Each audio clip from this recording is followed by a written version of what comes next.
Hey writer, if you're ready to level up, then buckle up. Get your pen and paper ready. It's time for another episode of the Art and Business of Writing podcast.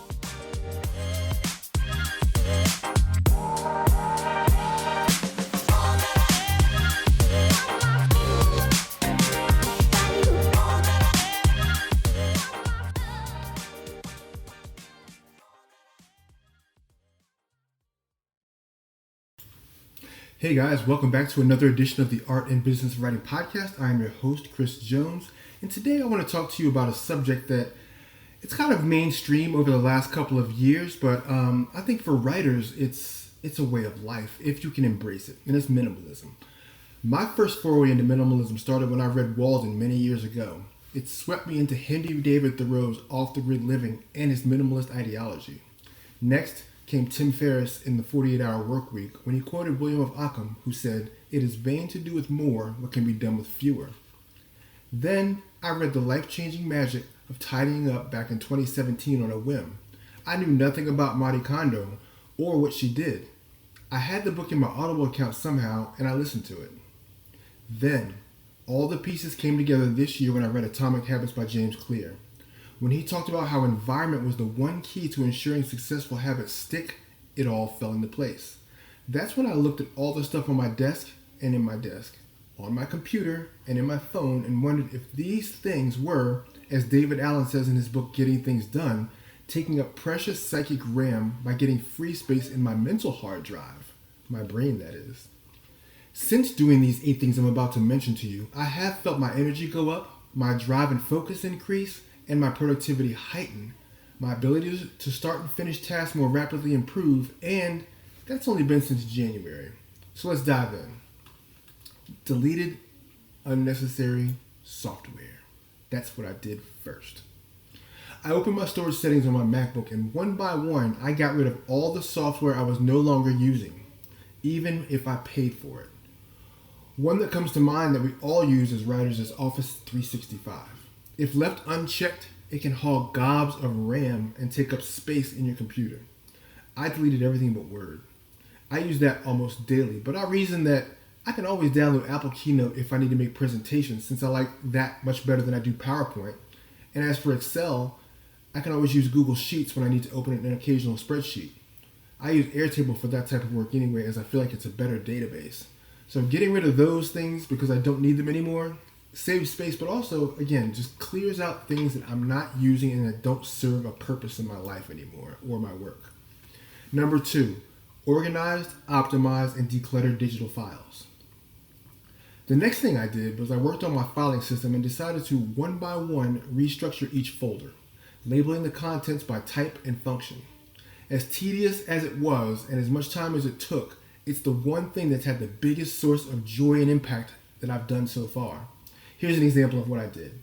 So one of my clients is an online publication, and I created subfolders under the main folder for his project, and each month of the year is how I labeled it. So it would be January 2021, February 2021, all the way to December 2021. And the prefix would be the numerical equivalent of the month. So it would be 01, 02, all the way to 12. Inside these folders would be subfolders with all the departments within the publication, like conditions, treatments, wellness, technology, Q&A, etc. Inside those folders would be another set of subfolders for a creative brief, art, draft, HTML, and sourcing. I did this for every client that I have and in my own business files, each meticulously organized. Then I got a subscription to iDrive. iDrive is an online file storage system. It's not like a working collaborative cloud storage like Dropbox is, where you can share and work from it at the same time. It's more of a cloud-based external hard drive. So I backed up my entire hard drive over many hours. Back on my computer within Dropbox, I deleted all the files that I haven't used or would not be using again, or ones that I would not be using in the next couple of months. All those I deleted because I already stored those away in iDrive and I can recall them anytime I want to. This whittled down my hard drive to fewer than 10 folders in my Finder, and which made me very happy because it was very clean, very streamlined. And so what I do now is I automatically update iDrive 3 times a week, Sunday, Wednesday, and Friday, for automatic backup. And so whenever I finish a project now, I send it straight to iDrive and I delete it from my computer unless I have intention of using it again. Now, if you're interested in iDrive, they're running a 95% off promo this year. You can get 5 terabytes of hard drive space for $3.95 for the whole year, which is normally $55. Number 3, I made a 1 notebook, 1 sketchbook, 1 book, 1 magazine, and 1 of each type of writing utensil rule. With my computer now at a productive place, I decided to limit the number of space other objects could have on my desk. Those things were like journals, sketchbooks, magazines, books, and my writing utensils.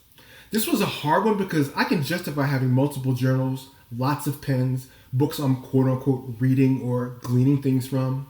But when I got honest with myself, I knew I could whittle these things down to the basics and just call it a day. So I did. I have 1 main writing journal for my morning pages. I have a main journal for my business writing, which includes jotting down ideas, thoughts, and meeting notes from the day. I have a copy of The Artist's Way, and I've got my important papers that I need to address over the course of this particular month, like my taxes and other personal things. And then as far as my writing utensils, I have 1 micron sketching pencil, a highlighter, a pencil, and a blue and a black pen. Number 4, I had a shred party. Now this kind of sounds like nautical surfing, but it's not. It's not fun for most people except for my kids. And it feels good for me too. I think for most people who shred things, it feels good to feel that weight go all the way down so there's nothing but shards of paper. But anyway, I realized I had papers everywhere.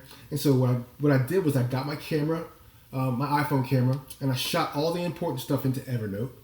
I kept all my vitally important stuff, like my vital records, business paperwork, tax documents. Those stayed in folders in my desk drawer. But everything else got shredded. Everything I didn't need got shredded. All said and done, I had 2 grocery store brown paper bags full of shredded paper. It's now something that I do every time the mail comes in. I'll look at a piece of mail and determine, do I shoot it? Do I file it? Do I shred it? 1, 2, 3. It's one of those 3 options. And with magazines, after I read them, it's time to recycle them. If there's some content that resonates with me or that I want to go back to or that I want to swipe file, I'll go to find that one online, and I use my Evernote web clipper, and I'll clip it and stick it in Evernote, and I can read it digitally. So I don't have that paper clutter of the magazine around anymore. And as someone who works in magazines, that was like sticking a knife in my chest. I was like, I know how much work goes into creating a magazine, and recycling it hurts, but at least I know that it's going to be repurposed again. I didn't throw it in the trash, so... Next, number 5, I got rid of cord clutter. I mean, think about it. How many iPhone chargers, Kindle chargers, Android chargers do we need in our desk, around our desk, or in drawers, a part of our desk? I have one desk just as you have one desk. So all we need are the necessary cables. So on my desk right now, I have my Kindle charger, I've got my iPhone charger, and I've got one additional spare charger that I interchange various devices with, like my headset or my battery backup. They can just exchange off of that. But that's it. 3 chargers. That's all I need. Keeps my desk clean, and they're all the short varieties, not the extra long variety that poke out and they're like 6 feet long. I save those for like the bedroom or other rooms in the house, but I keep the really short ones on my desk so that I'm not swimming in tangled chargers. That's been phenomenal for me, just having that gone out of my drawers. Next, inbox zero. Email inflow can be an absolute nightmare. Have you ever stared at 1,200 messages in your inbox before and not know what to do about it? About 9 months ago, I discovered an email handler called Spark. Spark allows me to snooze an email, pin messages, and arrange my inbox using preset categories. I've seen the bottom of my inbox more since using this than I have ever in my life. I read, I file, or I delete. That's it. Something's important, like there's an important message that's not actionable today that needs to be addressed a different day. I snooze that, it'll go out of my inbox, and it'll pop back in my inbox on the day and time I tell it to. It's like magic and like clockwork. This handler costs you absolutely nothing, but it's worth everything. And if you pair it with a subscription to Unroll.me, your inbox will be clean as a whistle. Unroll.me is a software application online, and what it does, it'll go through your inbox, and it'll tell you all the subscription newsletters that you got in there. And you can delete all of those, ones you're not reading ever again, so that you're not getting your email inbox cluttered with all these messages that you don't want anymore. I've cleared out hundreds of subscription email newsletters by using Unroll.me. Number 7, I organized everything in Trello. Over the years, I've gotten frustrated with how CRMs are just not creative people and small business friendly, if you know what I mean. So I revisited Trello after a several year hiatus, and I'm glad I did. Like, Trello allows me to store all of my work, my to-dos, and my documents and files in the interface, and it all works well together. So essentially, my to-do list is now on a Trello board, and every time I've got something new that needs to go in there that I would normally put on a piece of paper, I stick it in my backlog, and I put a date on it, and I put the name of the client on it, and then it just sits back there until it's ready to go into play, where I'm actually either, whether it's in progress to be done or whatever. But Trello has made it possible for me to even, like I said, depart from paper to-do lists and have my to-do list be purely digital. And the iPhone app is phenomenal. It's just got a gorgeous interface, very easy to use. But I love Trello. I could talk about Trello for days, but I want to encourage you to at least try that out if you're looking for something. And if you don't like Trello and it doesn't seem to work for you, I know a lot of people who swear by Asana. I've used Asana and it works very well. I just have a desire and a like for that Kanban style of just to do, doing, done. Like just the lists of tasks. Number 8, I continue to write in Scrivener as my main writing vehicle.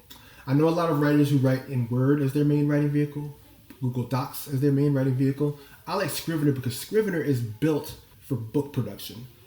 What Scrivener allows me to do is not have an endless trail of Word documents for all of my writing. So basically, every publication client I have has a folder in Scrivener, and within those folders, every single story that I've ever written for them this year. I do what I call a writing workbench every year. So every year it's a brand new file that has all the stuff that I did for that current year. So I can go back over the last 3 years and look at every piece of work I've ever written because it's all sitting in Scrivener. Each folder has the documents in it that I've worked on, and then at the bottom there's a research folder, and I can stick everything that I've researched. So as I'm working on a story, I can plug all my research into a research folder related to that article, whether it's a video, whether it's a web page, whether it's my interview transcripts. And then what Scrivener does is it has the ability to do a split screen.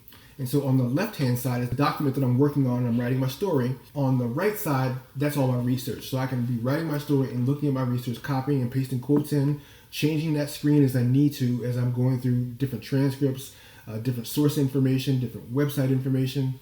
So it's a journalist and it's a content writer's absolute best friend, and I recommend you give it a try. You can get it at literatureandlatte.com. They will give you a 30-day free trial, and it's a true 30 days. So if it takes you from now until January 2022 to use up 30 full days, that's how long you have it. It's not 30 calendar days, to which if you started tomorrow on the 27th, you'd be locked out by the 27th of April. Not that way. That's the beauty of trying Scrivener. Here's a bonus, and this is less of a minimalistic approach and more of a productivity hack that I've discovered in this era of COVID, and it's buying everything online. And I know you may say, why do I buy things on Amazon? Yeah, that's true. Amazon is fast, and I love its 1 and 2 day shipping. But I've started ordering from DoorDash, which is more convenient and saves time. I mean, I think about, well, how much time does it take me to get in my car, drive across town, stand in line, or get into the drive-thru, order, come back home, sit down and eat. How much time does that take when I can just order from DoorDash, tip somebody $7, $8, $9, $10, and it saves me all the time in the world. I'm not losing an hour going to pick up takeout. And the same with grocery stores. My grocery store allows me to get free delivery when it hits a certain price threshold. And so all I pay for is the shopper. The shopper costs me like $16.95. And I'm like, what's $16.95 against 3 hours of my time? Absolutely nothing. When I can sit on my couch and in 20 minutes order my food, and in 10 minutes put it away when it gets to my front door.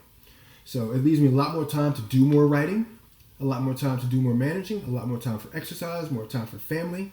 So think about how ways and things that you can do to outsource more of your life that makes sense so that you can buy yourself more time. So that's it. This is how I've gained my time back, my energy, my focus. I feel great. I'm far more productive and organized and a more efficient writer than I have been in a very long time. And if this was helpful to you, let me know in the comments section on the show notes. The show notes can be found at chrisjonesinc, and that's ink.com/074. Hop over there, leave me some notes, I'll write back.